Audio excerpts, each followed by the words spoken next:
안녕하세요. 책사랑 오스컨입니다. 신인간혁명 제15권 62페이지부터입니다. 저자는 이케다다 이사쿠, 펴낸 곳은 화강신문사입니다. 11월 25일이었다. 충격적인 뉴스가 전해졌다. 작가 미시마 유키오가 할복사살했다. 그는 이날 오전에 자신이 주재하는 민간 방위 조직 다테노카이 방패 모임 청년 4명과 도쿄 이치가야에 있는 육상 자위대 동부방면 총감부에서 총감을 감금하고 자위대원을 모아놓고 발코니에서 연설했다.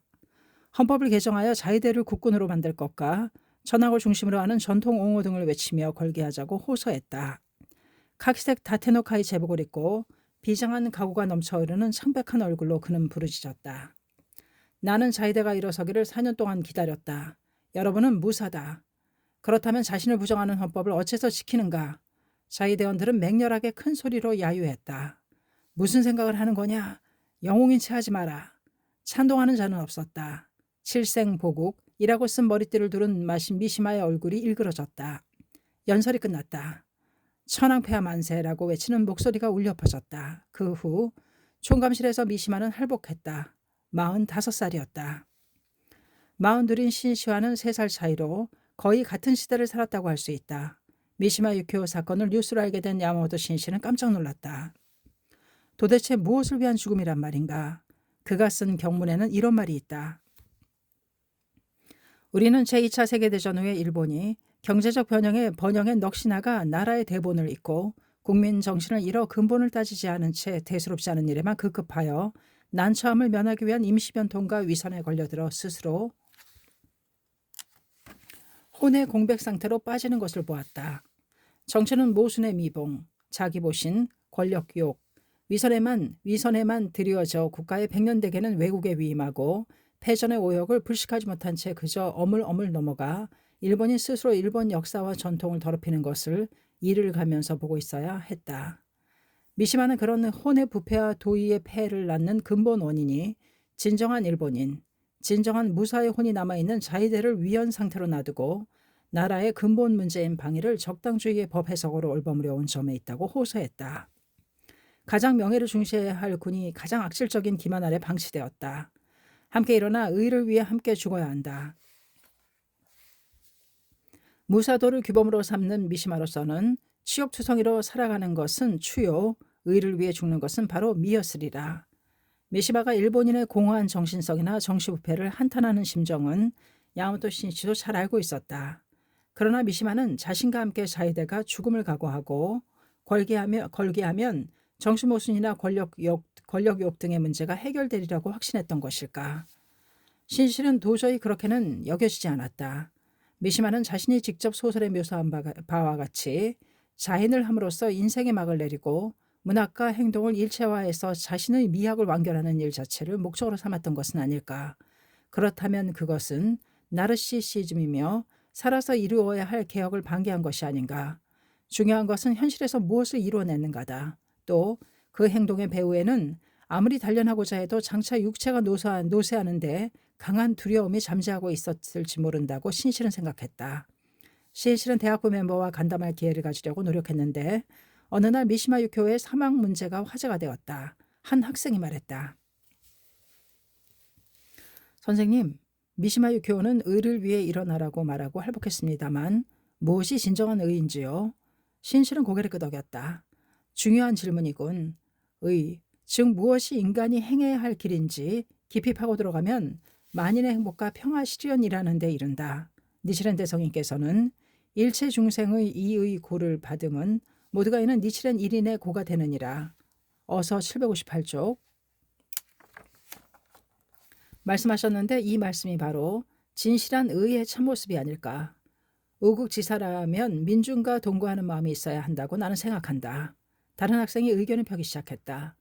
저는 미시마의 문학을 좋아합니다만 민중이 결여되었다는 생각이 간절히 들었습니다. 사회는 경제적으로 번영해도 그 뒤에는 가난에 허덕이는 사람들이 많이 있습니다. 예를 들어 남편을 여의고 아내 혼자 자녀를 키우기 위해 날마다 이를 악물고 땀투성이가 되어 일하는 여성도 있습니다.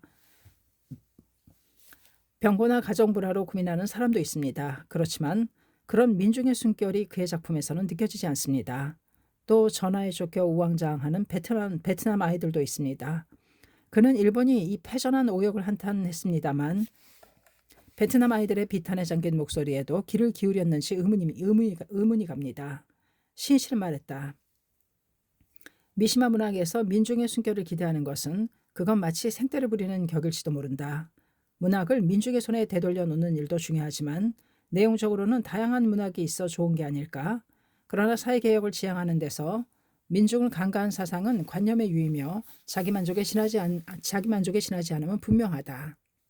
사회 건설을 생각한다면 현실의 대지에 발을 붙이고 민중 속으로 헤치고 들어가 민중을 각성시키면서 한 걸음씩 끈기 있게 나아가는 개혁의 길밖에는 없다.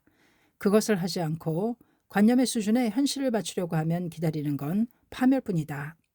계속해서 다른 학생이 입을 열었다. 미시마 유키오는 죽음으로 자기 주장을 관철하고자 했습니다. 불법에도 부자석 신명 또는 귀명이라는 말이 설해져 있습니다만 저는 불법자로서 주의 주장을 관철하기 위해 죽을 수 있느냐고 할 경우 자신이 없습니다. 신실은 감싸 안듯이 미소를 머금고 힘차게 말했다. 자네는 착실한 성품을 가졌군. 그러나 자신을 착할 필요는 없네. 기명이란 확실히 부처와 법에 신명을 다 바친다는 의미지만 뭔가를 위해 죽는다는 것과 뭔가를 위해 산다는 것은 표리관계에 있다. 중요한 건 무엇을 인생의 목적과 최고 가치로 삼으며 무엇에 인생을 바치는가 하는 점이다. 대성인께서는 주군을 위해 목숨을 버리는 사람은 적은 것 같지만 그 수는 많다. 남자는 수치 때문에 목숨을 버리고 여인은 남자를 위해 목숨을 버리느니라. 어서 956쪽이라고 말씀하셨듯이 사람은 다양한 일에 목숨을 걸어왔다. 그리고 세상의 얕은 일에 목숨을 잃는 경우가 많다. 그럼 목숨은 무엇을 위해 사용해야 하는가? 대성인께서는 법화경을 위해 신명을 바쳐야 한다고 결론 지으셨다. 목숨을 법화경에 바쳐서 부처가 되시었다. 어서 1299촉라는 것이 그 이유다. 법화경, 즉 정법을 위해 광선유포를 위해 신명을 바치면 성불이라는 자신의 절대적 행복 경애를 확립하는 길이 있고 일체 중생을 구제하는 직도가 있기 때문이다. 그렇지만 신명을 바친다는 것이 오로지 죽는다는 것을 뜻하진 않는다. 광선유포를 위해 전력으로 끝까지 투쟁하는 일이다. 그런 가운데 아스하라 삼열사나 초대자 마큐제 선생님처럼 순교하는 경우도 있을지 모른다. 그러나 광포의 사명을 완수하기 위해 살고 또 살아 목숨이 있는 한 움직이며 철저히 말하는 것도 또한 기명이다. 오히려 나는 오늘 하루를 광포를 위해 전력으로 철저히 투쟁했는가, 타협은 없었는가, 후회는 없는가라고 되물으면서 날마다 꿋꿋이 승리하노라면 귀명의 모습이 있다. 또 평소에는 진지하게 신심에 힘쓰지도 않으면서 일단 유사시에만 순교할 결의가 돼 있다고 한다면 잠꼬대와 같은 말이다. 야마토 신시의 이야기에 학생들은 눈을 반짝거리며 고개를 끄덕였다. 신실은 말을 이었다. 나는 청년 시절에 내 결의를 일기에 이렇게 적었다. 혁명은 죽음이니라. 우리의 죽음은 묘법을 위해 기명함이라. 내 생애를 광포에 바치자 도단 선생님과 살아가자고 스스로 결심한 순간이었다. 그것은 이름 없는 한 청년에 지나지 않는 나의 죽음이었을지도 모른다. 그러나 그때 영원한 생명에 살아가는 광선유포의 투사로서 지용의 보살인 야마모토 신시로서 소생했다. 그 이후로 나는 어떠한 역경이 있어도 미동조차 하지 않는다. 실은 거기에 바로 자신의 인간혁명, 절대적 행복경애로 향하는 길이 있다. 모욕이 그리 대단한가? 욕설이 대단한가? 조소가 대단한가? 광선유포를 위해서라면, 모두가 행복해지기 위해서라면 나는 기꺼이 견뎌내겠다. 인욕의 갑옷을 입어라는 것이 불법의 가르침이 아닌가? 허영이나 남의 이목 혹은 체면칠에 신경을 쓰면 광선유포를 하지 못한다. 나르시시즘이나 헤로이즘 따위는 버리고 흑투성이가 되어 투쟁해야 한다. 신실은 대학부 멤버들이 연약하고 관념적인 자기 중심적인 지식인이 되지 않기를 바랐다. 민중 속으로 뛰어들어가 민중을 철저히 지키며 선두에 서서 투쟁하는 씩씩한 민중의 지도자로 성장하기를 바랐다. 1970년 각부 총회의 대미를 장식하여 12월 6일 남자부는 개척을 테마로 니온대학교 강당에서 제19회 총회를 개최했다. 신실은 이 남자부 총회에서 메시지로서 자작시 청년부를 선사했다. 천공에 구름 떠 있고 바람 불어도 태양은 오늘도 떠오른다. 오전 8시 청년의 태양은 무한한 박력을 간직하고 빛을 발산하면서 정확히 나아간다. 자신의 험난한 궤도를 벗어나지 않고 천자 저편 창공 좁다고 왕자 혁혁히 태양은 오롯이 묵묵히 나아간다. 신실은 이 시를 통해 불법을 근본으로 사회 건설을 위해 일어서노라면 비로소 불법자로서 청년의 존귀한 사명이 있음을 호소하고 싶었다. 총회에 모인 남자부 멤버들은 야마토 신시의 시 청년보를 들으면서 흥분과 감동을 느꼈다. 막은 열렸다. 제2의 10년 선상에서 널리 면상으로 옮겨 높이 우뚝 솟을 21세기의 결실을 이룰 문화의 작업을 하는 것이다. 그것은 그대들이 설 영광스러운 무대, 긍지 드높은 첫 등장이다. 우리에게는 우리만의 사명이 있다. 그대에게도 그대가 아니면 할 수 없는 사명이 있다. 시는 신세기를 담당할 청년에게 자각을 촉구하며 인간혁명을 기축으로 삼은 사회 변혁의 필요성을 외쳤다. 21세기에 살아갈 민중의 소망은 외형뿐인 개혁에는 없다. 한 사람 한 사람의 철학과 사상 속에 평화리의 점진적인 그대 자신의 건전한 혁명을 염원하고 있다. 이에는 장기적 판단과 깊은 천리가 필요하다.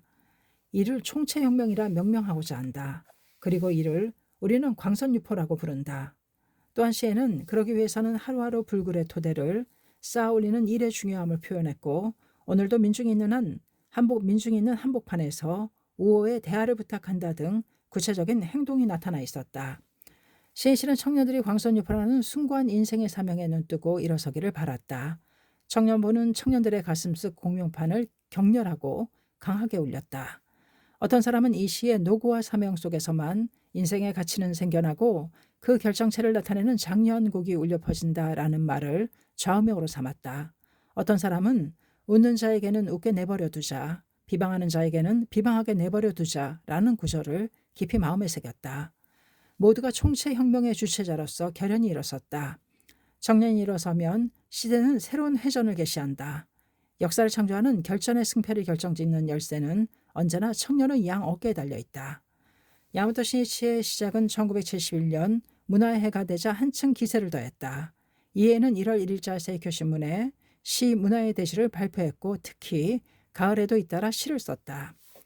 예를 들어 9월 5일에는 대학부에서 혁명의 강 속에서를, 18일에는 고족대에게 평화의 천사를, 28일에는 여자부에게 민중을, 30일에는 중등부와 소년부에게 소년을 선사했다. 10월에 들어서서 3일에는 남자부에게 잡초를, 고등부에게 요시네스를, 4일에는 부인부에게 어머니를, 31일에는 또다시 고등부에게 메로스의 진실을 선사할 정도였다. 신이치의 시는 사람들에게 평화와 행복의 대도를 가리켜 제시했다. 또 사회건설을 위해 달리는 다기신 동지를 찬탄하고 격려하는 무명의 민중에게 바치는 시였다. 그리고 우주즈가 아즉 우주라는 불법의 눈으로 자연과 세계를 포착한 시라고 할 수 있었다.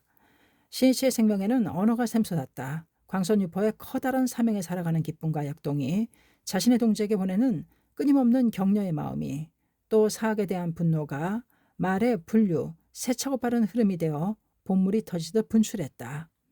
여하튼 신이치는 묘법의 대시에 전개하는 대문화운동의 선구자가 되고자 계속해서 펜을 들었다.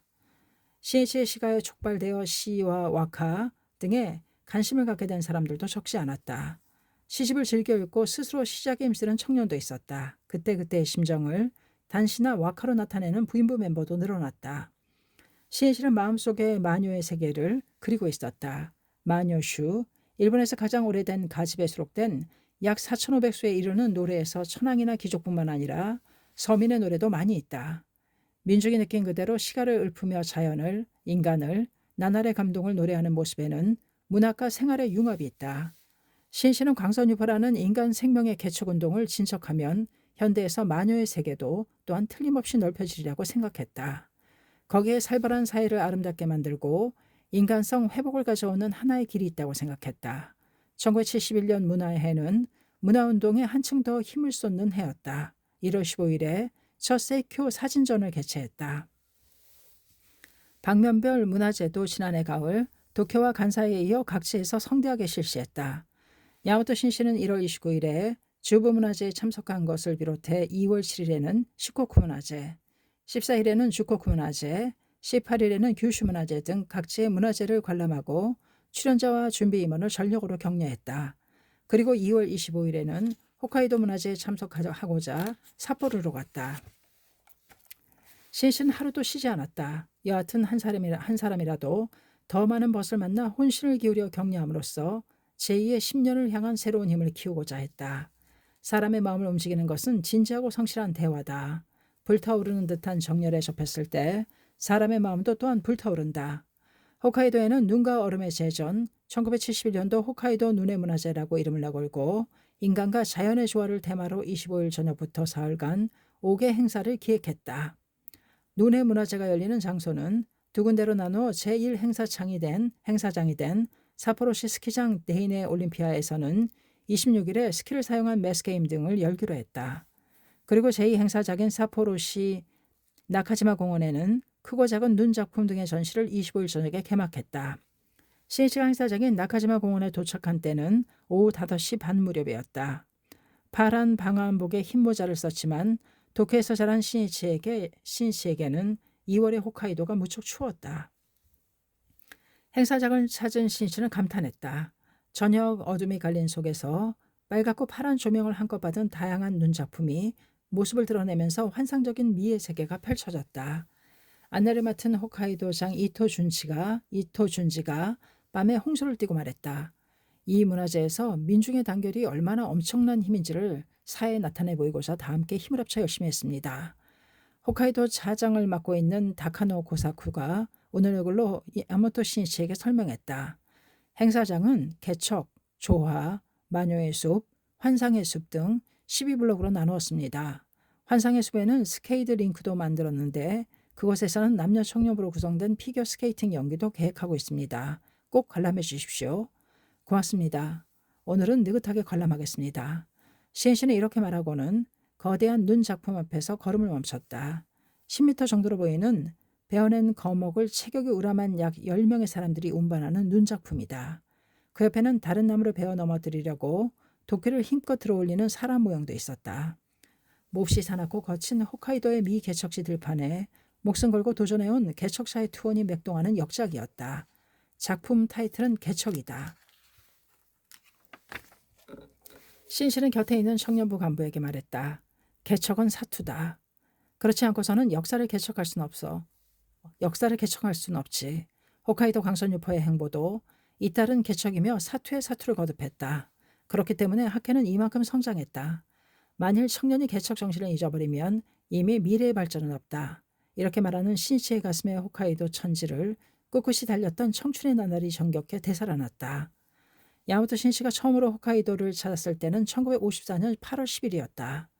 도다 조세이와 함께 제2의 하계 지방 내 지도차 하네다 공항에서 비행기를 타고 지토세로 향했다. 기류가 나쁜 탓인지 비행기가 자주 흔들렸다. 기체가 심하게 위아래로 흔들리기도 했다. 신씨는 심한 진동이 도다의 건강에 영향을 미치지는 않을까 조마조마하면서 마음속으로 제목을 불렀다.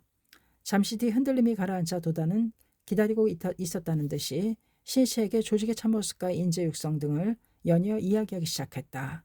그 목소리에는 건강할 때의 모든 것을 다 이야기해 두어야 한다는 기백이 넘쳐 흘렀다. 도다는 이야기가 일단락되자 창밖에 펼쳐지는 운해를 바라보았다. 그리고 나서 신이치 쪽으로 얼굴을 돌려 중얼거리듯이 말했다. 신이치, 자네들 손자의 손자대까지 이어갈 구상을 말해둘 테니까. 신이치는 그 말에서 유언의 무게를 느껴 자신도 모르게 자세를 가다듬었다. 나는 언제 죽을지 모른다. 구상을 제시해두겠다. 그 다음은 자네가 일치를 해내야 한다. 신이치의 가슴에는 도다가 그렇게 말하려는 것처럼 와닿았다. 또 손자의 손자대라고 하면 100년 정도 후의 이야기가 된다. 아득히 먼 미래를 응시한 도다의 구상을 어떻게 해서든 실현해야 한다고 생각하니 신이치는 끓어오르는 열정을 느꼈다. 도다는 이 홋카이도 방문에서 사포로, 하코다테, 오타루, 이사히카와, 이와미자와 등을 돌며 활동을 진두지휘했다. 이것은 실로 수명이 단축될 정도로 혼신의 힘을 다 쏟아부은 투쟁이었다. 도다가 홋카이도로 떠나기 전날인 9일은 오사카와 후쿠오카 지도를 마치고 막 돌아온 때였으며 그전에는 총본산에서 연 하계 강습회에서 인재 육성에 온 힘을 쏟았다. 강선유포를 위해 생애를 바친 도다에게는 원대한 전망이 있었고 그것을 실현할 치밀한 계획도 갖고 있었다. 그것은 단 하나의 패배도 허용하지 않는 도정이었다. 그러나 도다는 자신의 명이 길지 않으리라는 것을 절절히 느끼고 있었다. 신이치는 그런 도다의 마음을 뼈에 사무칠 정도로 잘 알 수 있었다. 그러므로 제자는 몸을 돌보지 않은 채 투쟁을 전개했던 것이다. 도다는 이 학예 지도 때 신이치와 동행하여 고향 아스타를 찾아갔다.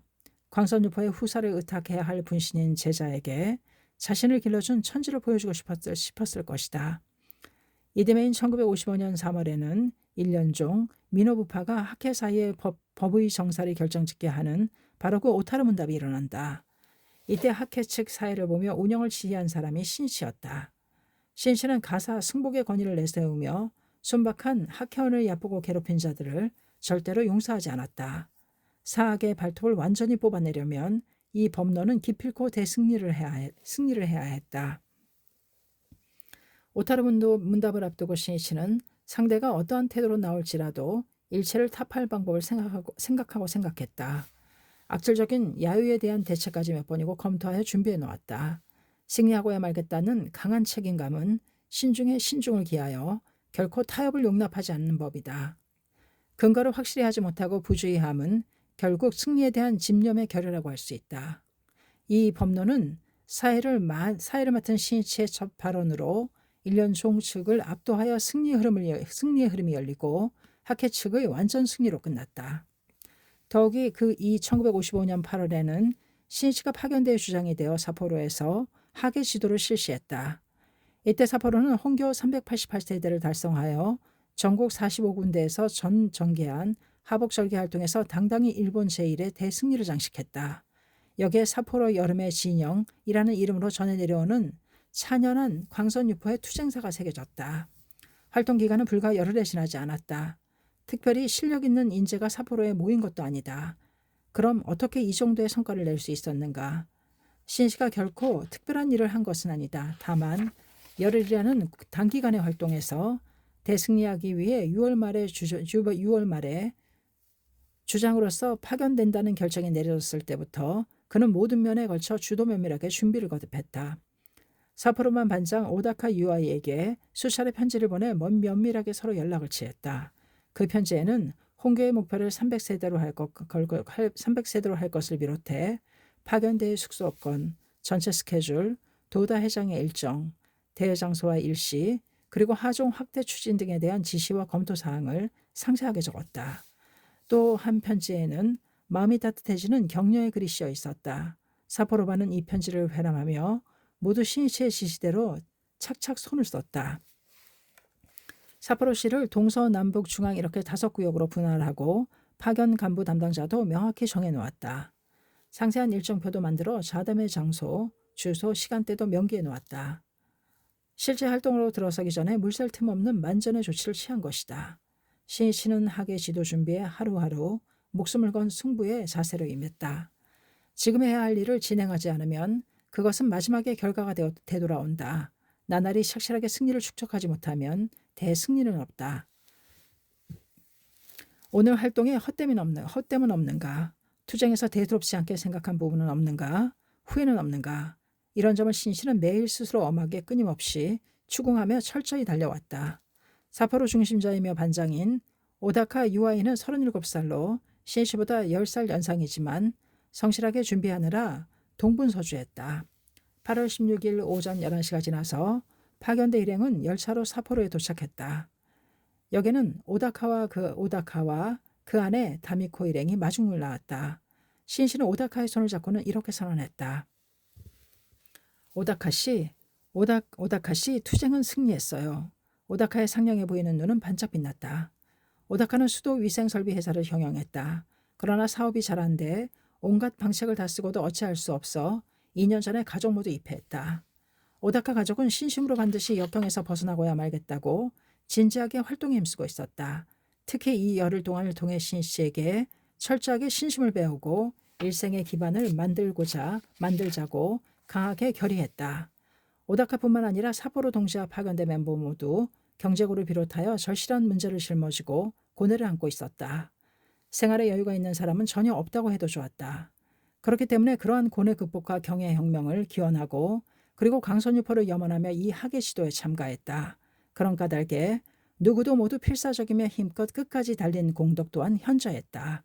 모두가 신심의 환희와 확신을 깊이 다졌다. 신이치 일행은 사포로 시가지의 중앙을 동서로 가로지르는 큰 길공원에서 남쪽으로 조금 들어간 곳에 있는 목조 건물의 수수한 여관을 거점 삼아 활동을 개시했다.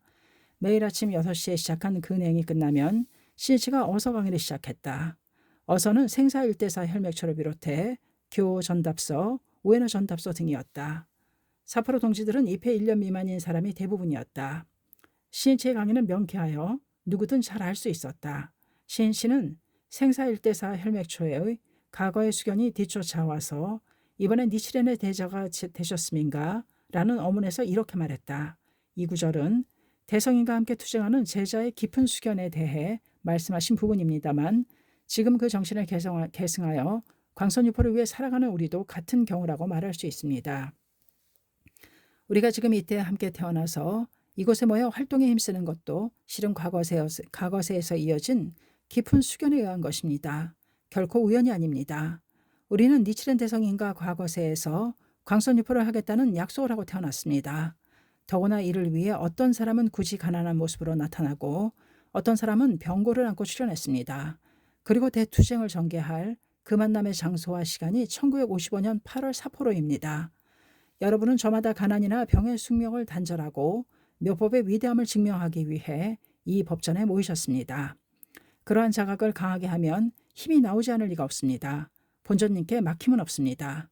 의기양양하게 통쾌하게 투쟁하지 않으시겠습니까? 한 사람 한 사람의 생명을 뒤흔드는 강의였다. 신씨의 강의를 듣는 사람들 가운데 모두 구원의 사명을 자각하여 광선유포의 흐름을 결정짓는 역사적인 투쟁에 지금 자신이 참가하고 있다는 기쁨에 쌓였다. 누구나 다 투지가 샘솟았다. 그 환희가 투쟁의 기세를 가속해 했다. 파견대와 극우장 동지들이 하나가 되어 씩씩하게 삿포로 거리로 뛰어나갔다. 신이치도 달렸다. 감투하는 동지를 현장에서 격려하고 용기를 북돋아주면서 한 사람이라도 더 많은 의인과 직접 만나 대화하는 것이 승리의 길이라는 사실을 신씨는 통감했다. 신씨는 좌담의 장소나 동지의 집을 잇따라 돌았다. 방금 전에 교회에 있는 동지를 격려하는가 싶더니 30분 후에는 시 중심부에 있는 거점의 모습을 나타냈다. 기민한 행동은 그야말로 신출기물했다. 그런 신씨에 발휘된 것은 오다카 유아이가 운전하는 오토바이였다. 어떤 부인부 멤버는 아침 어서 강의 후에 야마토 신이치에게서 당신이 나가는 좌담회에 나가겠습니다 라는 말을 들었다. 그 멤버는 약속 시간의 해합 장소 밖에서 신씨를 기다렸다. 오토바이가 가까이 다가오는데도 전혀 신경도 쓰지 않았다. 그런데 기다리고 계셨군요 라는 목소리가 들렸다. 고개를 돌리니 신씨가 서 있었다. 부인부 멤버는 신씨가 택시와 같은 차로 올 거라고 여기고 있었다. 설마 오토바이 뒤에 타고 올 줄은 생각지도 못했다. 놀라는 부인부 멤버에게 신씨가 말했다. 이것이 가장 빠르지요. 덕분에 더 많은 거점을 돌 수 있었습니다. 신씨에게는 모양새나 외견은 어떻든 상관없었다. 승리만이 지상 명제였다. 당시 삿포로는 뒷골목이나 골목으로 들어가면 자갈길이거나 울퉁불퉁한 길도 많았다. 오토바이 뒷좌석에 흔들려 신이치의 몸은 몇 번이고 튀어올랐다. 허리와 등에 심한 통증이 생기기도 했다. 신이치는 오토바이 뒤에서 언제나 작은 소리로 제목을 계속 불렀다. 진검승부이기 때문에 더욱더 기연하지 않을 수 없었다. 또 이때 그는 건강이 좋지 않았다. 식욕이 없어 물이나 줄 수밖에 마시지 못하는 날도 있었다. 그래도 피곤한 기색을 보이는 경우는 전혀 없었다. 져서야 되겠는가 하는 마음으로 더욱 투혼을 불태웠다. 리더가 피로에 지어서는 모두를 고무하는 힘을 불어넣을 수 없기 때문이다. 또 신이치는 마음속으로 이렇게 결심했다. 투쟁은 나 한 사람으로는 할 수 없다. 이분들이 분투해야만 비로소 승리할 수 있다. 그러므로 힘껏 우리 동지를 칭찬하고 또 칭찬하며 격려하자. 그래서 모두가 의기소침하고 있으면 자, 다 함께 노래 부릅시다 라고 말을 건네며 자신이 직접 동요를 부른 적도 있었다. 고로다부시를 부르며 춤을 춘 적도 있었다. 신이치가 용장한 모습으로 춤추기 시작하면 투쟁을 향한 기백이 넘쳤다. 등이 하나밖에 없는 어두컴컴한 해합 장소에서도 불가사의하게도 그 방이 일시에 밝아진 것 같이 느껴졌다. 그리고 그 고장 멤버들과 파견대 멤버들 모두 결의를 새롭게 하며 이를 악물고 분발했다. 삿포로 여름의 진영에서 분투한 동지들은 당시를 회상하며 말한다. 야마모토 주장은 반드시 승리한다는 엄청나게 그지없는 집념과 정열이 있었습니다. 그 기백에 접하여 누구나 다 분개했습니다. 그렇지만 그뿐만이 아닙니다. 우리 한 사람 한 사람을 배려하는 정성 어린 마음으로 가득 차 있었습니다. 오히려 그것이 에너지원이었습니다. 얼굴을 마주칠 때마다 위로의 말을 건네며 가족까지 염려해 주었어요. 모든 멤버들은 이렇게까지 신경을 써주시는데 면목이 없구나. 분발해야지 하는 마음이 가득했습니다.